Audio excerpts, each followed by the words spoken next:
안녕하세요. 주식클래스 내일정씨입니다. 밸런스 깨진 정씨, 이렇게 표현했는데, 항상 시장이란 거, 주식시장 같은 경우도 약간의 그 밸런스가 균형이 맞을 때도 있습니다. 이 균형이란 거는 지금 뭐 화면에 보면, 전기선에 이렇게 새들이 앉아있지 않습니까? 일정 부분 그들만의 바라보는 시각도 다르고, 그들만의 생각도 다르겠습니다만은, 약간 고요할 때는 사실, 그 숲이라고 이야기를 하죠. 자기만의 어떤 생각을 가질 수 있을 것 같습니다. 올라가는 종목들도 있을 수 있고, 또 어떤 예를 들어서, 시장은 그런 걸 이야기를 하거든요. 어떤 호재나 악재가 나왔을 때, 이제 반응하는 속도를 말하는 겁니다. 호재에 반응하는 속도가 아주 빠를 때는 우리는 아주 장이 좋다 그러고, 밸런스가 좋다고 이야기를 하고, 또 악재 반응하는 속도가 빠를 때는 뭔가 밸런스나 리듬이 깨진 거죠. 가장 지금 현재에서 오늘은 2023년 10월 25일입니다. 공포가 이상을 지배할 때 이 컨셉인데 사실 시장이란 거는 항상 우리가 공정한 게임은 아니죠. 시장은 불공정하기 때문에 또 주식시장에는 기회가 있다고 합니다.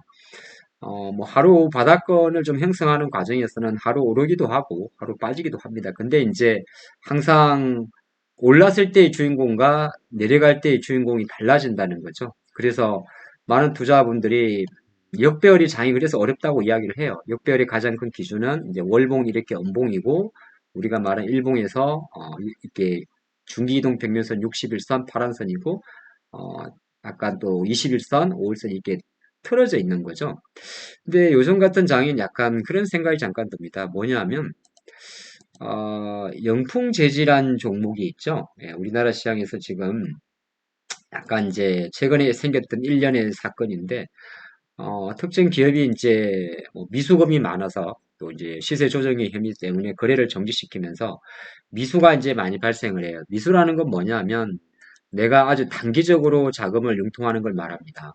주식시장에는 그게 이제 자금의 현황에서 놓고 보면 이렇게 고객 예탁금이라는 게 있죠.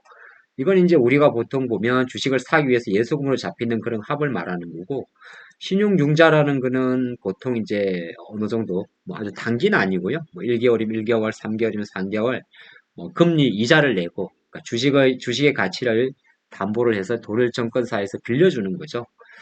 그것도 이제 그거는 이제 당장 오늘 사서 오늘 팔 필요는 없어요. 어떻게 보게 되면 이제 전체 제 계좌 자산에 담보 대출된 비중을 잡아놓고 보통 140% 정도인데 그게 이제 내려왔을 때 그 비중만큼이나 반대 매매를 하는 걸 말하는 거고 미수금이라는 거는 뭐 여러분 잘 아시는 분도 있고 모르실 수가 있는데 말 그대로 미수입니다. 내 돈은 아닌데 한 이틀 정도의 시간 동안 좀 빌려줄게. 그래서 뭐 예를 들어서 오늘 내가 월요일 날 매수를 했으면은 최소한 화요일, 수요일까지는 그 매수 금액을 변제를 해야 되는 거죠. 갚지 않으면 사실 이제 그만큼 또 반대 매매가 나가겠죠.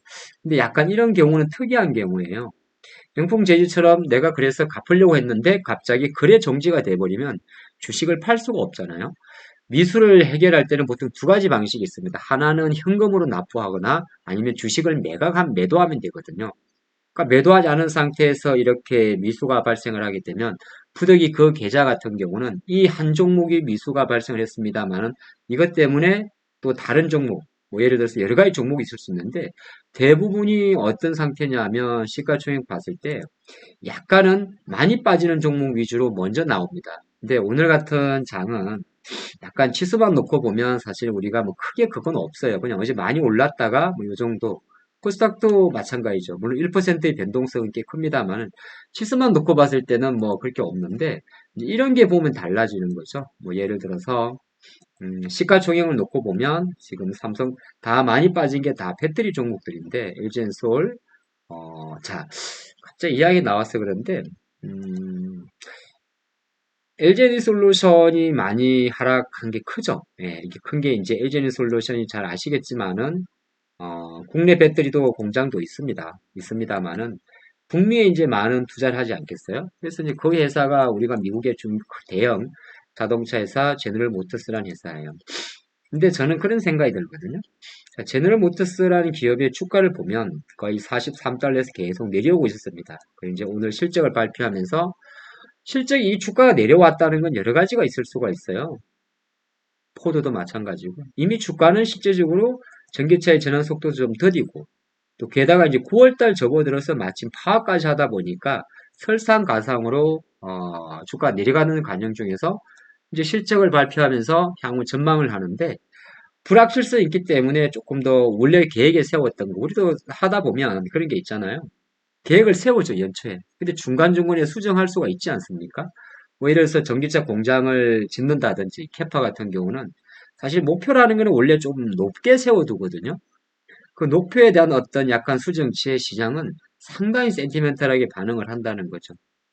갑자기 LGD 솔루션이 앞으로 이제 미국 공장이 안 되는 거 아니냐. 근데 사실 이런 걸 하다 보면 주식이 약간 어렵다는 생각이 들어요. 주가가 이렇게 우상향하고 좋을 때는 모든 게 당장 지금 될 것처럼 움직이고 조금만 나빠지거나 속도가 느리다. 그러니까 90km 달리던 어떤 비즈니스에 한 80km 정도만 달려도 주가는 약하게 반응한다는 거죠.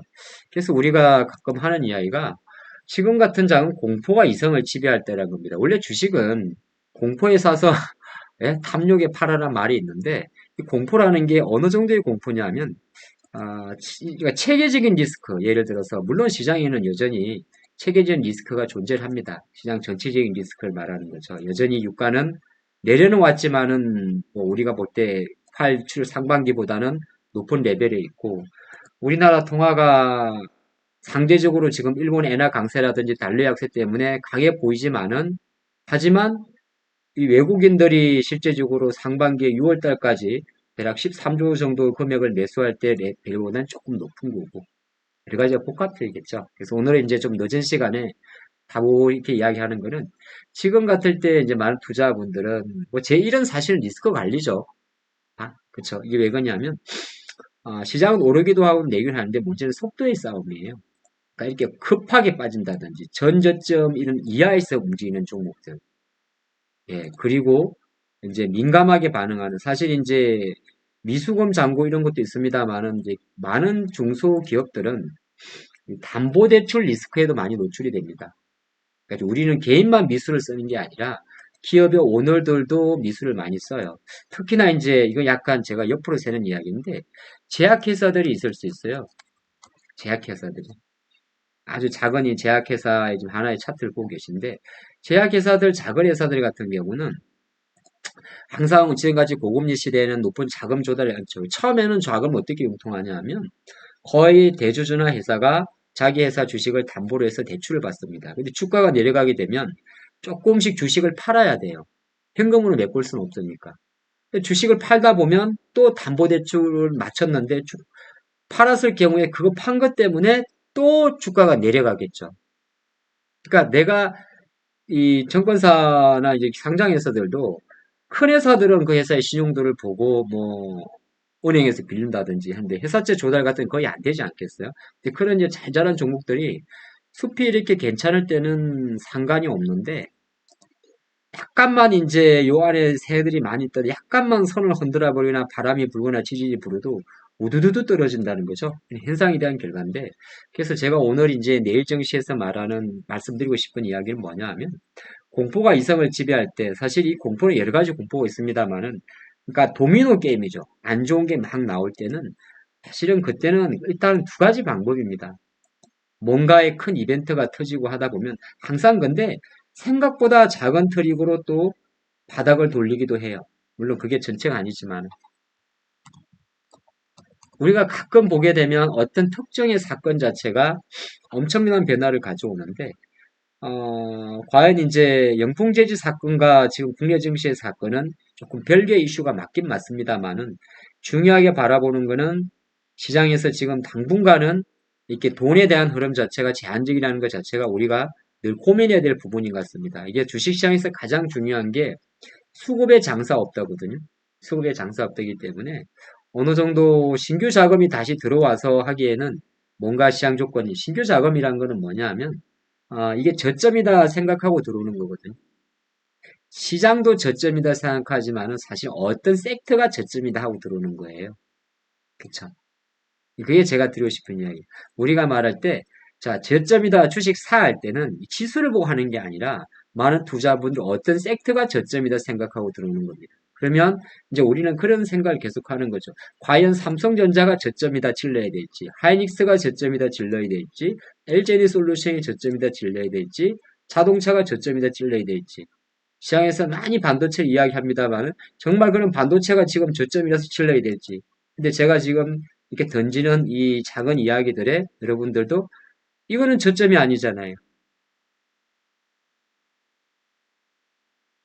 그리고 또 LNF도 저점인지 알지는 알 수 없습니다. 그래서 이거 무슨 말 하는 거냐, 뭘 말씀드리는 거냐 하면 내가 레인보우도 마찬가지잖아요. 이제 레인보우 같은 경우는 그러겠죠. 이게 저점이라 생각하고 들어온 자금들인데 그럼 결정적으로는 그런 거죠. 주도주를 찾기보다는 어쨌든 밸런스가 깨졌을 때는 과연 어디가 저점이다 하고 들어올지를 먼저 보셔야 됩니다. 안 보이면 쉬는 것도 답이고 쉴 수 없다면 그래도 쉬어야 되죠. 가장 이렇게 뭔가가 흔들릴 때 이미 이제 지나온 거잖아요. 그죠? 이미 지나왔어요. 지나왔다는 게 이제 우리가 말하는 물은 엎어진 거. 그를 막 급하게 덮으려다고 하다가는 손을 빌 수도 있고 행주까지 젖을 수도 있고 그리고 또 뭔가 새로운 물에다가 뭔가 이렇게 뭔가를 또 새롭게 시작하려고 그러면 사람이 제일 급할 때 실수를 하기 쉽잖아요. 그렇죠? 오늘은 너무 뭐 내일 정시 영상에서 이런 멘탈적인 걸 이야기 드립니다만 우리가 밸런스가 깨졌을 때는 일단은 그 밸런스에 대한 체력을 보호할 때까지는 어느 정도의 많은 인고의 시간과 기회비용과 추가적인 손실도 발생하겠지만은 한편으로는 항상 정시가 항상 이렇게 순탄하게 많은 종목들이 자기 자리에 갈 수는 없을 거예요. 한번 깨졌을 때는 어느 정도 출렁출렁 하다가도 다시 제자리를 잡히는 시간이 있습니다. 과연 그게 정말 어, 그만하라는군요. 여기까지 하겠습니다.